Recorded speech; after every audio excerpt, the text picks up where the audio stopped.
Hi, I'm Curtis Baker. The Air Force moved my wife and I to Oklahoma City back in January. We don't have any kids yet, but this is one of our little guys, Mr. Stewart. I've been in the Air Force 7 years. I enlisted back in 2007.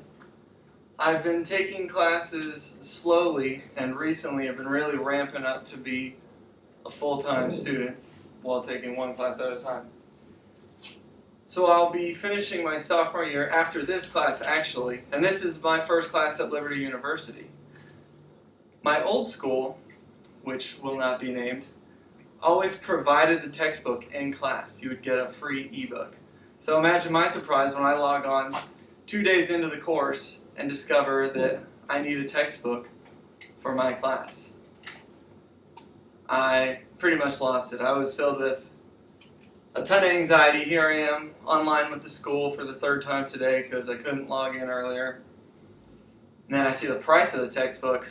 Oh wow, that is, my wife and I were not expecting that. So I get online, start looking around.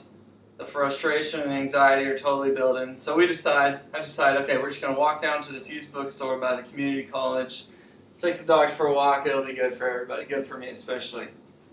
So we get to the bookstore, and of course they don't have it. So now I'm just seeing dollar signs on this book I've got to purchase. While walking out of the bookstore, there's a fire truck, an ambulance, and a police car. There's this lady on the phone, panicking, almost crying.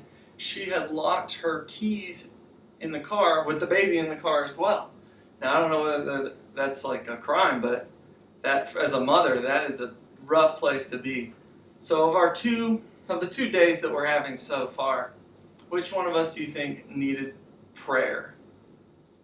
And the answer is both of us. But I hadn't even considered going to God or praying about my situation. But if I had locked my little Mr. Stewart in the car, oh, you better believe I'd be praying to God, trying to find people to help. Well, the firemen, they're running around with all different gadgets, air compressors, Slim Jims. My wife and actually, we walked away before the situation got resolved. I'm certain that they got the kid out and that they were all safe.